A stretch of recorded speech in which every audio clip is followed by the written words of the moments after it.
नमस्कार, आप सभी का स्वागत है आपके यूट्यूब चैनल फैक्ट फाइंडर में। आज हम आपके लिए DSSS की परीक्षा 2021 में संपन्न हुई सामाजिक विज्ञान की फीमेल कैटेगरी की शिफ्ट थर्ड की क्वेश्चन पेपर पर डिस्कशन करेंगे। इसकी पहले भाग पर पहले डिस्कशन हो चुका है। आज हम सेकंड भाग पर डिस्कशन करेंगे।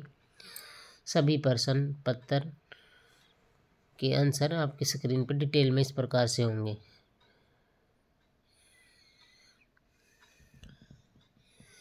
भाग 2 प्रश्न 1, निम्नलिखित में से कौन समाजवादी दार्शनिक नहीं था? ऑप्शन है Robert Owen, B Charles Fourier, C David Ricardo, D Saint Simon. आपका राइट आंसर है सी। डेविड रिकार्डो एक ब्रिटिश राजनीतिक अर्थशास्त्री थे। समाजवादी वे लोग हैं जो समाजवाद के दर्शन के में विश्वास करते हैं।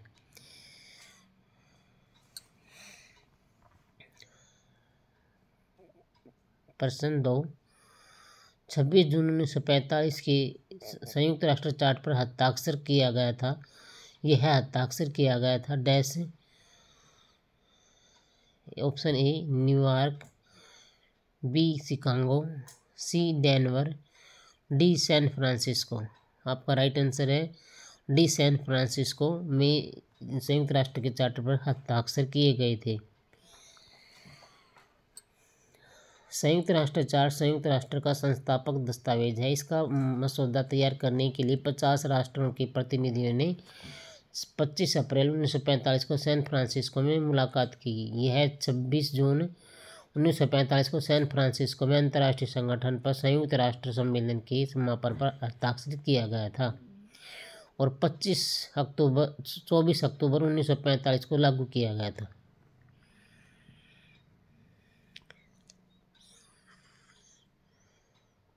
प्रश्न 3, द्वितीय विश्व युद्ध के संदर्भ में ब्रिटेन और फ्रांस ने किस वर्ष जर्मनी के खिलाफ युद्ध की घोषणा की थी?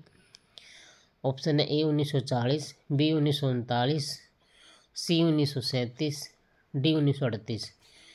आपका राइट आंसर बी है। द्वितीय विश्व युद्ध एक ऐसा संघर्ष था जिसमें 1939 से 1945 दुनिया के लगभग हर हिस्से को शामिल किया गया था। 3 सितंबर 1939 को हिटलर के पोलैंड पर आक्रमण के साथ जवाब में ब्रिटेन और मित्र राष्ट्रों ने हमला कर दिया। प्रश्न 4, उष्णकटिबंधीय चक्रवात वेजियो किस देश से संबंधित है? ए चीन, B Philippines, C Argentina, D Japan. Right answer B है फिलीपींस। उष्णकटिबंधीय चक्रवात वेजियो फिलीपींस देश से संबंधित है। उष्णकटिबंधीय चक्रवात अनिवर्तित क्षेत्र में उत्पन्न होता है। यह निम्न दाब वायु वाले अभिसरणीय परिसंचरण तंत्र होते हैं। प्रश्न 5, वैन कैफ किसकी आत्मकथा है? ऑप्शन है ए बेनिटो मुसोलिनी की, बी एडोल्फ हिटलर की, सी जोसेफ स्टालिन की, डी व्लादिमीर लेनिन की। राइट आंसर बी है एडोल्फ हिटलर मैन कैफ मेरा संघर्ष की आत्मकथा है।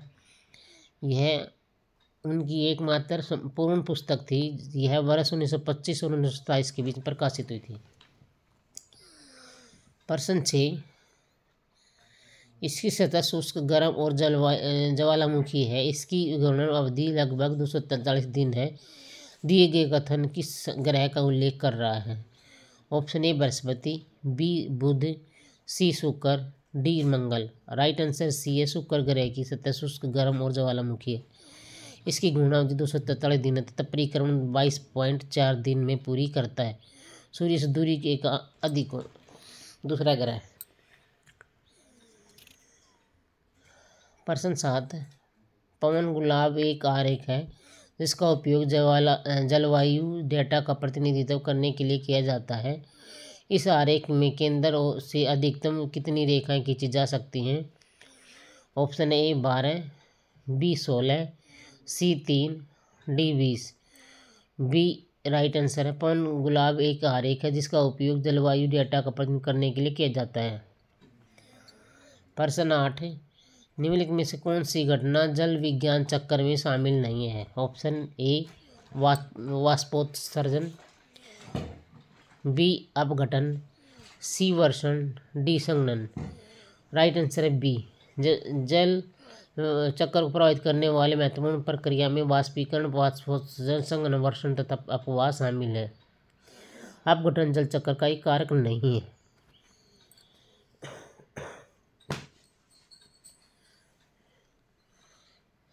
प्रश्न 9, प्रथम विश्व युद्ध के संदर्भ में निम्नलिखित में से कौन सा कथन सही है?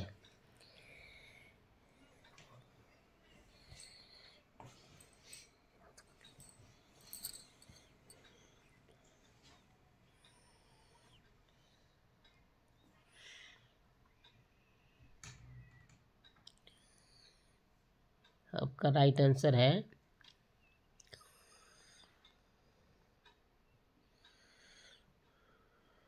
डी। प्रथम विश्व युद्ध 1914 के आरंभ होने से पूर्व ही विरोधी शक्तियां विभिन्न भागों में स्थित उपनिवेशों के लिए विरोधी संगठन गठबंधन प्रणाली बना रहे थे। जर्मनी ने सभी विरोधी शक्तियों को रास्ता दिखाया। इससे ऑस्ट्रिया हंगरी 1889 के साथ दोहरे गठबंधन पर हस्ताक्षर किया।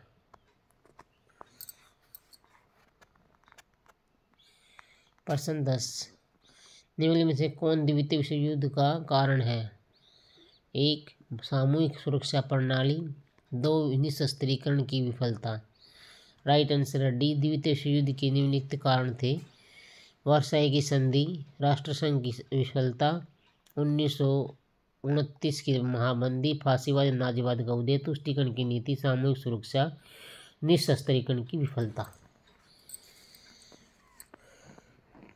प्रश्न 11, निम्नलिखित में से कौन सा पारिस्थितिकी पिरामिड का एक प्रकार है?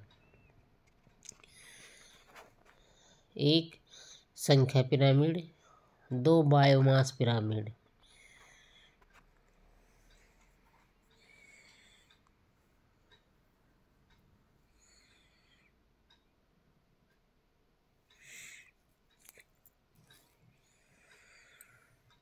पारिस्थितिक पिरामिड 3 प्रकार के होते हैं। आपका राइट आंसर है सी, संख्या पिरामिड, बायोमास पिरामिड, ऊर्जा पिरामिड। खाद्य श्रृंखला में क्रमिक उच्च पोषण स्तरों में प्रजातियों की संख्या, सकल बायोमास तथा ऊर्जा की सुलभता एवं प्राप्यता में इस प्रकार से ह्रास होता है कि उनका आकार पिरामिड जैसा हो जाता है। संख्या पिरामिड तथा बायोमास पिरामिड सीधा तथा उल्टा दोनों प्रकार के बनते हैं। प्रश्न 12, प्लेट विवर्तनिकी सिद्धांत निम्नलिखित में से किस प्रमुख वैज्ञानिक अवधारणा पर आधारित है? 1, महाद्वीपीय विस्थापन की अवधारणा। 2, समुद्र तल के प्रसार की अवधारणा। राइट आंसर है बी। प्लेट विवर्तनिकी सिद्धांत को वैज्ञानिक अवधारणा के आधार पर महाद्वीपीय विस्थापन की संकल्पना तथा सागर नितल प्रसरण संकल्पना द्वारा प्रतिपादित किया जाता है। प्रश्न 13, पृथ्वी के निम्नलिखित में से किस क्षेत्र को निम्न वेग का क्षेत्र कहा जाता है? ऑप्शन है ऊपरी मेटल, बी निचला क्रस्ट, सी ऊपरी क्रस्ट, डी आंतरिक कोर।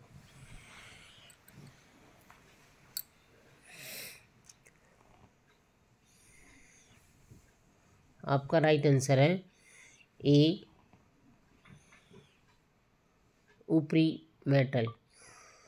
पृथ्वी के ऊपरी मेटल में 100 से 200 किलोमीटर की गहराई में भूकंपीय लहरों की गति मंद 7.8 किलोमीटर पर सेकंड पड़ जाती है, जिसे निम्न गति का मंडल कहा जाता है। इसे दुर्लभता मंडल भी कहा जाता है। ऊपरी मेटल और निचली क्रस्ट को महामहोसंबद्धता द्वारा विभाजित किया जाता है।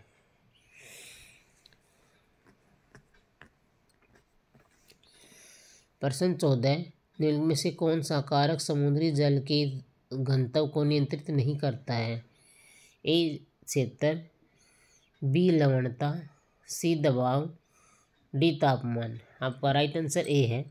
समुद्री जल के घनत्व को तापमान, दबाव और लवणता द्वारा नियंत्रित किया जाता है, न कि क्षेत्र, दबाव। तापमान सागरीय जल के घनत्व का महत्वपूर्ण नियंत्रण कारक है।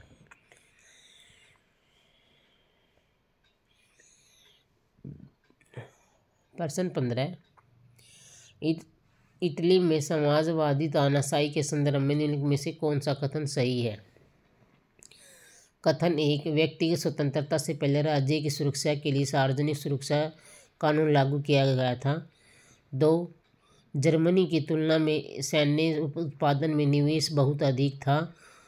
3, यहूदियों का उत्पीड़न फांसीवाद और दमनकारी विशेषता नहीं थी। राइट आंसर है बी।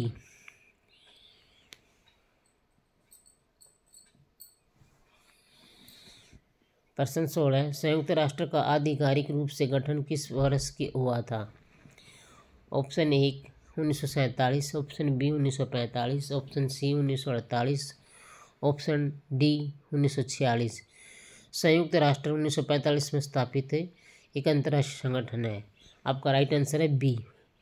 1945 संयुक्त राष्ट्र की सदस्यता 51 सदस्य देशों से बढ़कर 193 हो चुकी है। प्रश्न 17, चार्ल्स फूरियर और सेंट साइमन डैश के वास्तविक अग्रदूत थे। ऑप्शन है समाजवाद, पूंजीवाद, सी सामंतवाद, डी फासिस्टवाद। राइट आंसर है चार्ल्स फूरियर एक फ्रांसीसी सिद्धांतकार थे। उन्होंने फूरियरवाद के रूप में जानी जाने वाली प्रणाली की वकालत की थी। प्रश्न 18, निम्नलिखित में से कौन सा कथन अक्षांश के समानांतर के संबंध में सही है? कथन 1, अक्षांश की सभी समांतर रेखाएं पूर्व पश्चिम की ओर चलती हैं। 2, अक्षांश के समांतर पृथ्वी की सतह पर छोटे वृत्त होते हैं। 3, उन्हें 0 डिग्री से 180 डिग्री तक मापा जाता है। राइट आंसर है सी, सभी अक्षांश रेखाएं समांतर पूर्व से पश्चिम की ओर चलती हैं। यह विषुवत वृत्त के उत्तर तथा दक्षिण में स्थित किसी बिंदु को कोणीय रूप में काटते हैं। प्रश्न 19, किसी पदार्थ के द्रव्यमान के एक स्थान से दूसरे स्थान पर जाने के से ऊष्मा ऊर्जा का स्थानांतरण कहलाता है। ऑप्शन है ए चालन, बी संवहन, सी संघनन, डी विकिरण। राइट आंसर है बी, पदार्थों के द्रव्यमान के संचलन द्वारा एक स्थान से दूसरे स्थान में ऊष्मा के स्थानांतरण की प्रक्रिया को संघनन कहा जाता है। प्रश्न 20, लाभ के स्रोत के रूप में निजी संपत्ति के खिलाफ थे डैश समाजवादी। 2, व्यवसायी। राइट आंसर है बी, समाजवादी एक सामाजिक और आर्थिक सिद्धांत है जो संपत्ति और प्राकृतिक संसाधनों के निजी स्वामित्व के बजाय सार्वजनिक स्वामित्व पर जोर देता है। समाजवादी लाभ के स्रोतों के स्वरूप में निजी संपत्ति के खिलाफ है।